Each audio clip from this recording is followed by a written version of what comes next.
Thank you guys for clicking on the video. Hi, hello, how are you? I'm glad you guys clicked on the video. Just came in to talk about a couple things that I saw that I found quite interesting. One, people are talking about Masika and her private public fashion show or photo op at her estranged husband's funeral, which is very weird. People are really calling her out. I've seen so many comments online, but so far she is not, directly addressing the backlash.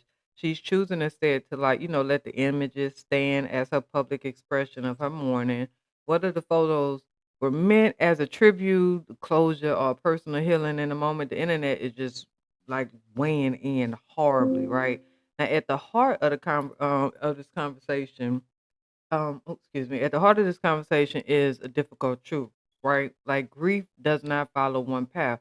Everybody has the right to grieve how they want to. And if she wanna, put it out there like that, then, it's okay. But some people are saying that, it was performative. Other people were saying, like, that was just her real emotional rawness. I think that, you just have to ultimately focus on the fact that it was a tragic loss. The guy, he passed away a couple weeks ago driving on the interstate out here in Houston. It was a on-head collision. The car was driving the other way, the wrong way. And, that's just really sad. Regardless of whether or not they were estranged or not, it's still devastating. Her daughter did lose her father. So, at the end of the day, it is what it is. I think sometimes people just really need to stop doing too much. You know what I mean? Because I looked at the pictures low key and I was like, why is she doing all that? Like, I've dealt with my ex fiance, he passed away. And that was very, very hard for me. I'd be damned if I would have just posted me online like that. Like, y'all wouldn't have never you wouldn't have got that out of me. So yeah, I don't know what she's trying to do. Maybe she's trying to get back on Love and Hip Hop. Maybe she's trying to get on some type of housewife show. I don't know. Now, did y'all hear about the Thailand woman that they discovered was alive in the coffin moments before they were supposed to cremate her? Yes. And there was a woman in Thailand, right? Now, listen to what happened. Now, the woman was brought into a temple to be cremated. That's when staff heard her like a faint knocking on the coffin walls. Yeah, the lady was in there alive. Like, they opened it up and they were surprised to see that the lady was wide awoke. She had been knocking for quite some time. The lady said she had been up for a minute. What ended up happening was the lady's brother, who is 65, he drove her to the cremation site, despite never getting a death certificate. He apparently thought that she stopped breathing like 2 days earlier after years of being bedridden. Now you'll see a picture of the lady go through on the slide, and she looks real, real, real, real frail, right? Now, before the temple, the brother reportedly drove his sister to a hospital, which the woman previously said she didn't want to donate her organs to, but the hospital refused on the grounds that there was no death certificate. The cremation or the crematory place reportedly turned him away for the same reason because they wanted a death certificate. Now, the temple manager was reportedly telling the brother how to go about obtaining a death certificate when he heard movement from within the coffin. After the discovery, they sent the woman to a hospital for assessment. Now, to me, it sounded like the brother was trying to get rid of her because he was tired of taking care of her after years of being bedridden. And so he was just willing to go ahead on and give her over to the Lord. And he didn't really care whether or not, you get what I'm saying? And that's why you have to have these type of protocols in place. Because that man, he didn't care if she was alive or not. He was ready to just give up the burden. He was ready to give it up.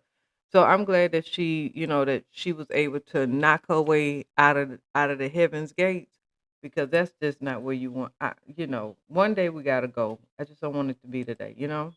Now, I do want to talk about this 40-year-old America's Next Top Model rejected by a streamer, right?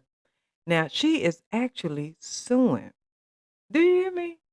She's suing. Now, if I ain't never heard the most pick me shisha, is that a pick me shisha? I mean, it is. Okay, so get what happened, right? So things got awkward fast during a recent live stream when popular streamer Playboy Max found himself face to face with former. She used to be on American Next Top Model. Her name is Kenya Hill. Her picture coming up soon. Now, during the stream, Kenya playfully leaned in and asked for a smooch. And Playboy Max immediately panicked, which I don't blame him. Right, right. So what he said was, "I can't do that. I can't do that." He repeated before literally running off camera, yelling love thought," as he fled into the distance. Now, see, that's the lady right there. Y'all see the lady? That's the lady right there. So she was fresh. Now that man, ain't no way. So yeah, so back to Playboy Cardi. Matter of fact, hold on, I got the audio for you guys. Let's take a listen. Hi, I'm sorry, but I'm from America's Next Top Model, and I didn't know who you are, but you're out here talking about black excellence. Yes. What are you promoting? So I'm a streamer, you know. I also make music. I don't know if you know Fred Again is and Skepta. I have a song nominated for a Grammy with them, Victory Lap. Really? Yes. And I am nominated for Streamer of the Year, Music Streamer, Best Stream Series, Best Stream How do I Collab. support you? Yeah, I know I gotta pause it.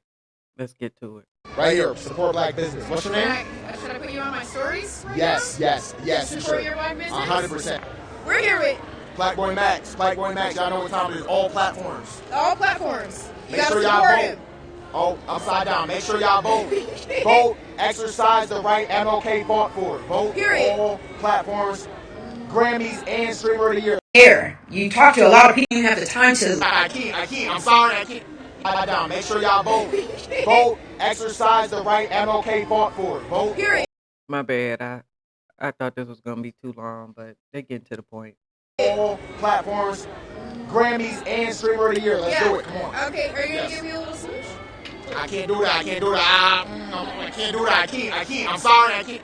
You know what? I can't. Love though. I'm out. Oh my God. What the fuck is that? And you guys were filming stuff obnoxiously with every single person who recognized him. I don't even know this guy. I literally am running an empire right now and have no clue. Hold on, let me throw this in here. Okay. Who I don't have X and don't even have the time to log in and sign up. So I walked up to you after his little outburst. He probably don't even date black women. Wait, did she say she walked up to him? Oh, interesting. But I said to you guys very clearly, please don't use that footage. And I don't know what Oh, okay. collegiate level you guys are at, if you guys went to college or whatever. But I asked you not to use that footage. Not only did you use the footage, but out of everybody there, you talked to a lot of people. We heard you a mile away. That was the only footage that you used. And I verbally told you not to use it. I have so many things going on right now that I don't have time to take you to court, but I dare you. I dare you to try me. Because now you are... Okay, so here's my thing. Why did you even get on camera? Like, walk with me, Wendy. If you know that you are sitting on an empire, why would you go and do anything that you can't really control your likeness or your image? Follow me. Rebecca Minkoff, she went on Real Housewives of New York. She's not returning because she can't control the narrative of Scientology on that show. She can't control the narrative of how people perceive her. So she's not returning because she want to be able to control her narrative. So, ma'am, if you had something going on, you wouldn't even did it. And then you asked the dude for a smooch. Let's just get to the nuts and the bolts of it all. You asked the man for a smooch, and because you got turned down and you think you're cute, but you're cute. I'm not even gonna hate you on that. You're cute. You felt like you felt disrespected. You did. You felt disrespected. You felt the way that he walked off on you was very disrespectful. And for you to say that you don't even think that he dates black women, now you trying to bait black us in there. We ain't got time for all that. Cause one, we wouldn't have been up there acting like no pick Misha, acting him. Give me a smooch. Now, Keep it professional. Smooching is going across, and you heard Grammy and number one streamer, and you was trying to lock it on in, girl. And that dude was like, no. The man probably got an old lady at home, and he respects her, and you up here getting mad because the man didn't want. Girl, get off my screen. Okay, look at Masika. Look at Masika falling out, child. Look at Masika. Look at her. I'm talking about. I don't see a piece of water going down the side of her eye. The babies should be up there cutting up like that. So, did y'all hear about the 11-year-old boy that died in front of his family? Yeah. A 11-year-old boy in England died in front of his mom and grandmother at home just hours after complaining to his doctor about a sore throat and being told it was nothing to worry about. Now, Frankie Ray Law went to see a doctor on November the 14th in New England, but he was told his sore throat was just a virus and he was sent home and died, according to the Southwest News Service. The boy's mother, Kaylin Law, says her son's condition got worse. That's the little boy right there with the dog. Isn't he adorable? Isn't he? Don't you know some man that look like him where you just like he's gonna grow up and look real, he's gonna grow up into that. But yeah, that's so sad.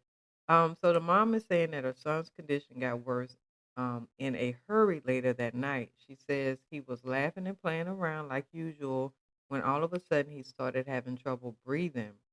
She went on to say that her son came to the living room gasping for air and his face expressed absolute sheer horror. She says they went to the bathroom and within moments he was unconscious, slumped over the toilet.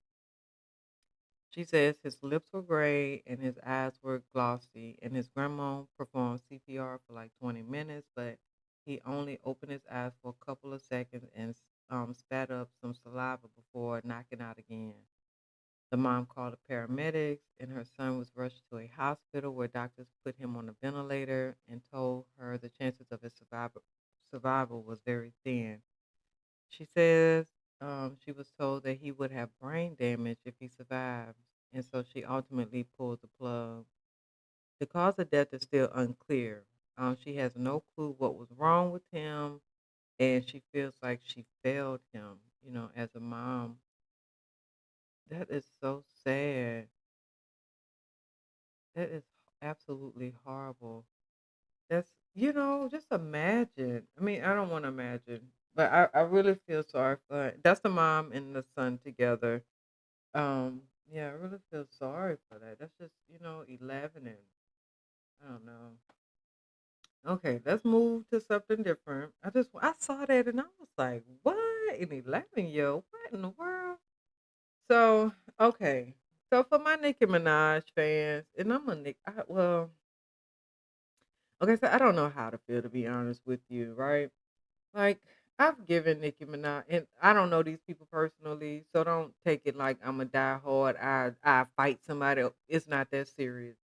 But I'm just saying, like, okay, yeah, I still listen to R. Kelly. I do, I do. I know it's too early in my career to be talking about this cancellation type stuff, but it is early enough to where I can talk about it because I ain't hit 10 followers yet, so I'm good. Anyway, so I'm thinking this chick has really lost her goddamn mind. She done went over here and did a whole okay. So I guess it just depends on how you want to look at it, right? Like we know that, and if you don't know, please get into the world because there are things going on in the world, and please get into it. Like it is a lot of wars that are going on. America is really being a big bully around the world. Some places, we are going to war with countries that can't defend themselves right now. So, we're being bullies. It's a war when it's us against China, us against Russia. It's bullying when it's us against Venezuela, us against El Salvador, some country that really have little to no technology. You get what I'm saying? You know what I mean? And low key, it's just disgusting. But it's a lot of things that's going on in Africa and in Nigeria especially, they have things going on over there with a lot of deaths, murders. things of that nature. I don't know really what words I can use, but it's just a lot of unaliving going on. And I think that sometimes you have to look at the bigger picture and focus on what it really is versus all these other distractions. Over in Burkina Faso, there is a president, Captain Abraham, and he is doing some amazing, amazing things. And he is showing that black countries can not only control their minerals and their earth, their earthly royals. You know what I mean? Like the gold and the diamond and the uranium and all that stuff that they got over there, right? And so he's showing not only can we, manage ourselves, we can go above and beyond, like Wakanda, right? And that's giving too much inspiration, right? And so you have those other countries like Niger, yeah, Niger and Chad, and I can't recall the other country, but they are building up and they're trying to just say, hey, look, we don't want this colonialized influence here and all this other stuff. And so just just not to go too deep into it because I think I kind of already did a little bit, but just I personally feel as though Nigeria is just a distraction because all these different mercenaries and terrorists that go into these countries are funded by the West, right? And the UAE and stuff like that.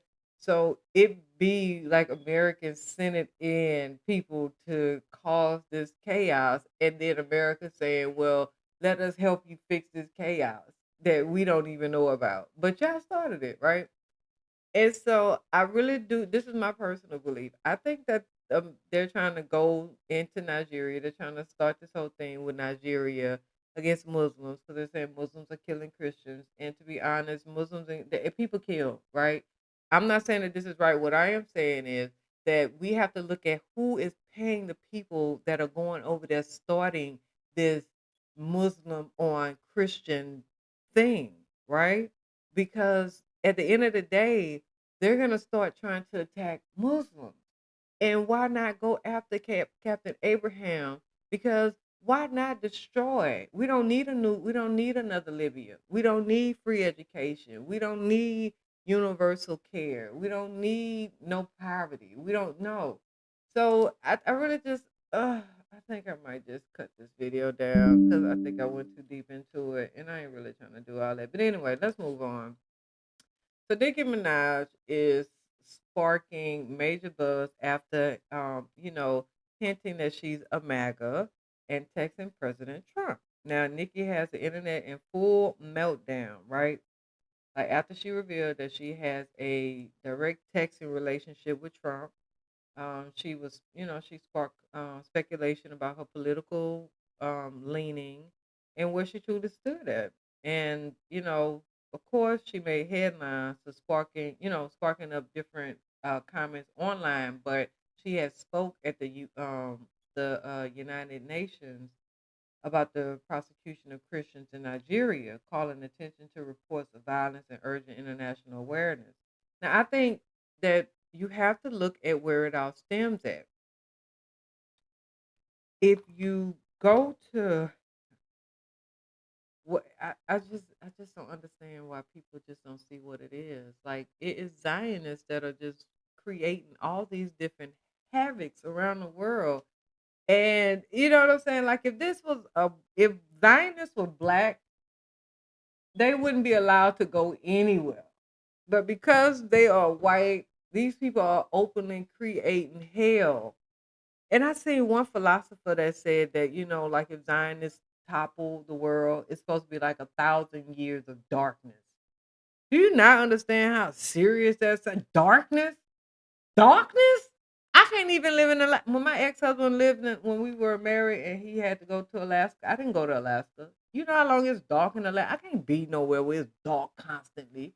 You think I want 1,000 years? I'm not gonna live 1,000 years, but you think I want that? You think I want my great great great great great grandchildren to be in 1,000 years of darkness? All because while we were in the light, we just allowed people to just do whatever they wanted. So back to my damn point, because okay, that's what I'm talking about. I don't know about this whole Nicki Minaj thing. because this right here just might have just did it for me, right? But then I'm just like, I still listen to R. Kelly music. I don't know, y'all. I'm gonna have to get back to y'all on this because I mean, I don't know. But in a series of social media posts, Nicki openly boasted that she and Trump have been communicating directly. She's referring to their connection as a texting relationship. She also suggests that she now leans or aligns herself more with the MAGA movement, sending shockwaves through both her fan base and the broader entertainment world. This was especially surprising to me, child, because Nikki historically avoided officially, endorsing any political candidates. Like in previous elections, she kept her distance from Kamala and Trump. You know what I mean? And then she never said anything out loud, you know, towards the end or whatever. Now, a lot of people are in disbelief. Some people are applauding her. Some people are disappointed. I'm just pure damn confused, to be honest with you. So put me in the category of confused. So like I said, some people are applauding her, saying like, this is her personal freedom, and she got the right to exercise that. And then some and others are just blindsided by the sudden shift.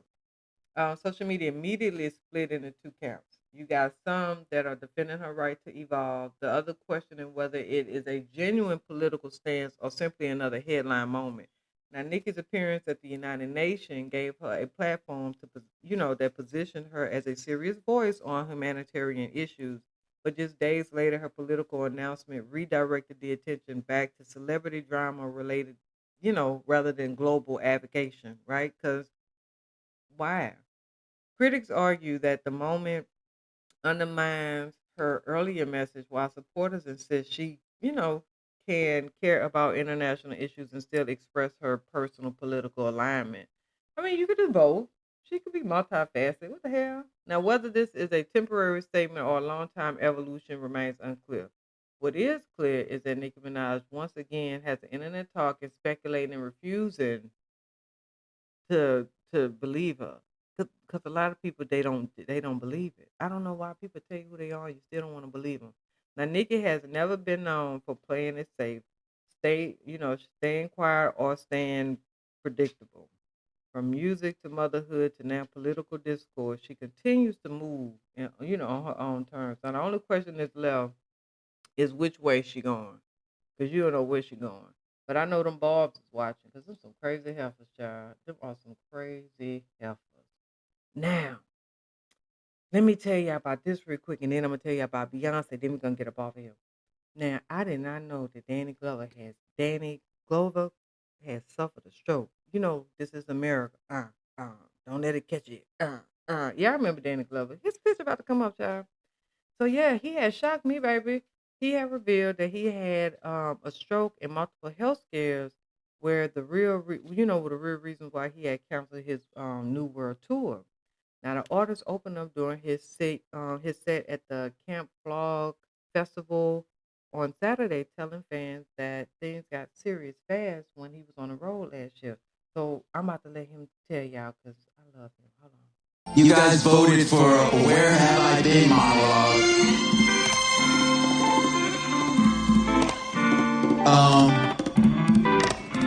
Okay, so he's doing this world tour. He's having lots of fun. Really loving seeing you guys out there. And I had a really bad pain in my head in Louisiana, and I did the show anyway. I couldn't really see well. So when we went to Houston, I went to the hospital, and the doctor was like, "You had a stroke."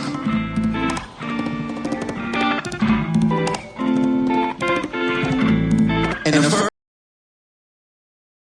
That's a lot. That's a lot. But I'm gonna let him keep talking. Y'all know I gotta cut it between. Y'all know YouTube had told me something. thing I thought was like, oh, like, here I am still copying Jamie Foxx. That's really like the second thing. The first thing was like, I'm letting everybody down. I know it's not true, but but I've broken my foot. I always promised Ireland I'm gonna be there, and I still haven't been. And they found a hole in my heart. So I had this surgery, and then I had to have another surgery. So, you know, they say everybody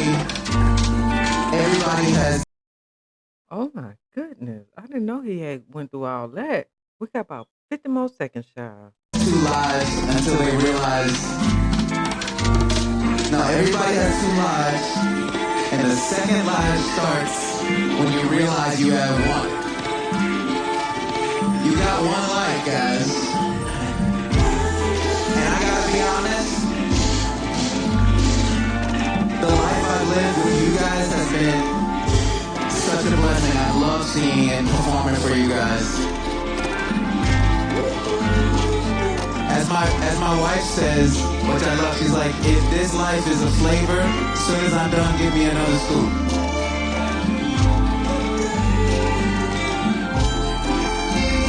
You should be living your life how you want.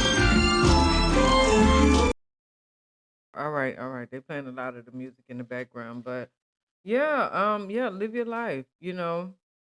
He, like he had said, he had broke his foot. Then later, the doctor found that he had had a hole in his heart that had required 2 surgeries. It's just, oh, you just never know what people going through. Fans had long wondered what really caused the cancellation of his tour dates. At the time, Danny Glover only said he needed surgery and time to heal. Now it's clear he wasn't just stepping away from the stage, he was actually fighting for his life. That is crazy. I'm so glad that he's doing fine. I loved him. Oh, Atlanta. That was my show. That was my show. Now, y'all know people are saying Beyonce is catfishing. So I had to pull a couple YouTube videos real quick, child, because people be playing too much. So let me let y'all see. Just these, they not that long. They like a minute. Then I'm gonna let y'all go. All right, hold on. Did you notice Beyonce's body change? Wait a minute. Hold on. I thought y'all was gonna be able to see it without them pictures being with them pictures being there. But all right. Okay. Okay. Okay. Wait a minute. It's coming. It's coming. Did you notice Beyonce's body change? There's a secret hidden under her tight racing suit. At the Las Vegas F1 Grand Prix, the moment Beyonce stepped out, everyone focused on the same thing. Her body looks different. She wore a custom, skin-tight racing suit that showed fuller curves, a thicker waist and legs, and she even seemed to walk a bit slower. But honestly, there's nothing unusual about it. First, she's 43, has been pregnant 3 times, and has spent decades dancing and touring at extreme intensity. No one can stay in peak condition forever. The suit simply highlighted her fuller hips and thighs, making the changes more noticeable. Second, cameras caught her moving more slowly, without the high-energy aura she usually carries during tours. She's been jumping between brand events, shoots, and new projects all year long with almost no break. The constant grind is catching up, and her body clearly needs rest. And lastly, her current look resembles her mother Tina more than ever. For Beyonce, this isn't just a physical shift. It's the beginning of a new phase in her life. Did you know? Okay. Okay. Now let me go to this. Y'all remember Flavor of Love? Okay. Hold on. Look at this. So somebody made this post saying that Hottie was telling the truth, I fear, and I'm literally thinking of Flavor of Love days, hey, stop playing with Beyonce. People are saying, I see it. Isn't the resemblance is uncanny here? Let me see if I can pull up a picture. Okay, so this is Hottie. So let's go ahead and look at comparison picture. Oh, now y'all know the colors are almost the same of the outfit. Not seeing it. So somebody made this post saying that Hottie was telling. Okay. So now listen. I do want to thank you guys for tuning in to the video. And just to be clear, I think Beyonce is absolutely wonderful. And matter of fact, hold on. I think that Beyonce is absolutely wonderful and fabulous. I think different angles catch you a different look. You can do one look. You could do one angle and look absolutely Naomi Campbell model and another angle looked like Rosbucia from Norbit. So it just really just depends. But at the end of the day, that lady is a billionaire with a billionaire husband doing billionaire things on a billionaire budget. You can't, ain't nothing ugly. And what Jay-Z say, ain't nothing ugly about a billionaire. You can't. So in the meantime, in between time, thank you guys. I'm trying to grow my channel. So please click on the video. Appreciate it. Have a good day. And consistency is key. And I'll talk to you guys later. Oh, I know.